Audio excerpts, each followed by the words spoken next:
Les plus anciens des manuscrits de la mer Morte datant d'au moins 300 ans après l'exil babylonien, certains savants considèrent la Bible comme pure fiction. En l'absence de tout texte antérieur, ils vont même jusqu'à remettre en cause l'existence d'Israël et des Israélites. Pour nombre de révisionnistes, ces esprits les plus sceptiques, l'ancien pays d'Israël n'a jamais existé, c'est une vue de l'esprit. En d'autres termes, ceux qui ont rédigé la Bible ne racontaient pas leur passé, ils l'inventaient. Ils n'avaient pas de passé, et par conséquent la Bible est un mythe fondateur destiné à donner une légitimité à un peuple qui n'en avait aucune.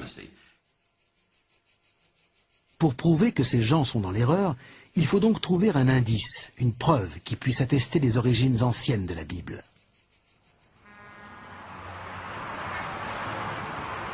C'est dans un vieux cimetière, hors des murs de Jérusalem, que démarre l'aventure qui va déboucher sur une formidable découverte. Les fouilles que nous avons menées ici nous ont permis de mettre au jour 7 de ces caveaux. Ils remontent au 7e siècle avant Jésus-Christ, à peu près à l'époque du roi Josias. Malheureusement, nous nous sommes aperçus que les tombeaux avaient été pillés.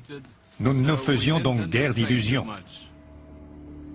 Gabriel Barquet charge un jeune bénévole de 13 ans de nettoyer une des tombes, afin qu'il puisse prendre des photos.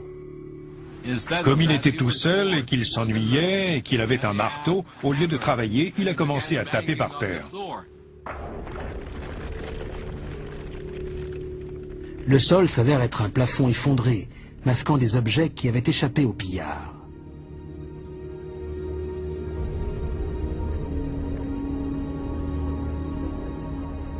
Parmi la centaine d'artefacts, il y en a un très particulier. Ça ressemblait à un mégot de cigarette. C'était cylindrique, ça devait faire 2 ou 3 cm de long, un peu plus d'1 cm de diamètre, et de toute évidence, c'était en argent. On avait là une sorte de minuscule rouleau.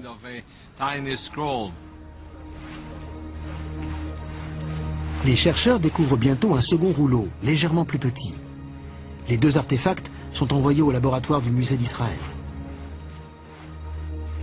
Mais en les déroulant pour voir s'ils contiennent une inscription déchiffrable, on risque de les détruire complètement. Andy Vaughan est un spécialiste de l'épigraphie.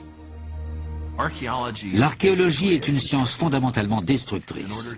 Pour apprendre, il faut détruire ce que l'on trouve. Gabriel Barquet et son équipe devaient faire un choix. Dérouler les amulettes ou bien les conserver en l'état. Ils ont décidé que le jeu en valait la chandelle. Et rétrospectivement, on peut dire qu'ils ont eu bien raison.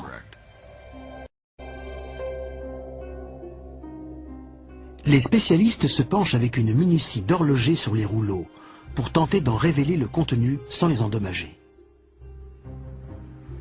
Quand je me suis rendu sur place, j'ai été stupéfait de voir ce minuscule rouleau recouvert de caractères très soigneusement, très finement gravés. Le premier mot que j'ai réussi à déchiffrer, dès la première fois que j'ai vu le rouleau, c'était YHWH, les 4 lettres qui composent le nom imprononçable de Dieu. La suite des recherches révèle d'autres écrits et une prière très connue, encore récitée aujourd'hui dans les synagogues et les églises. Que Yahvé te bénisse et te garde. Que Yahvé fasse pour toi rayonner son visage et te fasse grâce. Que Yahvé découvre sa face et t'apporte la paix. Les Nombres, chapitre 6, versets 24, 25 et 26.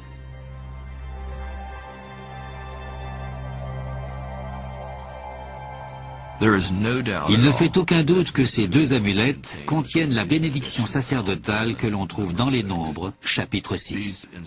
Ces inscriptions sont d'autant plus importantes que ce sont les références les plus anciennes que nous ayons des récits bibliques écrits.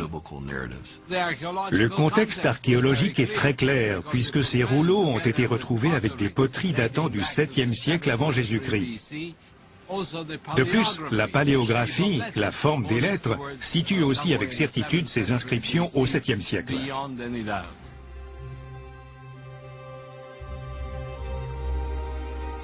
Les rouleaux d'argent, avec la bénédiction sacerdotale, précèdent de 400 ans les manuscrits de la Mer Morte. Cette surprenante découverte prouve qu'au moins certains versets de la Bible ont été écrits dans les temps anciens, pendant le règne des descendants du roi David.